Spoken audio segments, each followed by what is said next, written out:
শেখ হাসিনার বাংলাদেশের ফেরা নিয়ে এবার নতুন তথ্য দিলেন তার ছেলে সজীব ওয়াজেদ জয়।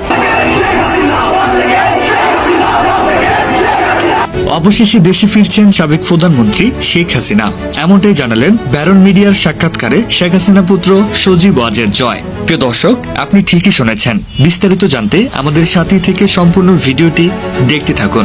ছাত্র জনতার তীব্র আন্দোলনে গত 5ই আগস্ট ক্ষমতাচ্যুত হন সাবেক প্রধানমন্ত্রী শেখ হাসিনা। সেদিনই দেশ ছেড়ে ভারতে পালিয়ে যান তিনি। এরপর আত্মগোপনে চলে যান আওয়ামী লীগ সরকারের বহু মন্ত্রী, এমপি ও নেতাকর্মী। ফলে অনেকটা তছনছ অবস্থা তৈরি হয়েছে আওয়ামী লীগ দলের।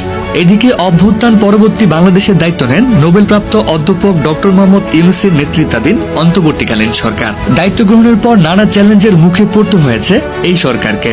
এরই মধ্যে বড় প্রশ্ন হয়ে দাঁড়িয়েছেন, শেখ হাসিনা কি ফের ঘুরে দাঁড়াতে পারবেন, কিংবা আওয়ামী লীগ কি ক্ষমতার মনসদ ফিরে পাবে? এদিকে গতকাল আন্তর্জাতিক বার্তা সংস্থা টার ভেরিটাইজের ব্যারন মিডিয়ার সাক্ষাৎকারে এক বিবৃতিতে ক্ষমতাচ্যুত প্রধানমন্ত্রী শেখ হাসিনা দেশে ফেরার বিষয় নিয়ে মুখ খুলেছেন শেখ হাসিনা পুত্র সজীব ওয়াজেদ জয়। এ সময় ব্যারন মিডিয়ার সাক্ষাৎকারে জয় জানিয়েছেন, জাতিসংঘের ডেপসে শেখ হাসিনার নামে করা মিথ্যা মামলা প্রত্যাহারের আবেদনের শুনানি খুব শীঘ্রই জানানো হবে। শুনানি শেখ হাসিনার পক্ষে থাকবে বলে আশা করছেন জয়।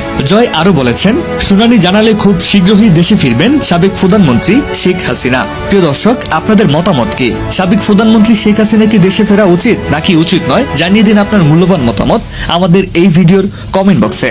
এছাড়া আমাদের এই ভিডিওটি যদি আপনাদের ভালো লাগে তাহলে আমাদের এই ভিডিওতে একটি লাইক করে আমাদের চ্যানেলটিকে সাবস্ক্রাইব করে আমাদের পাশে থাকুন।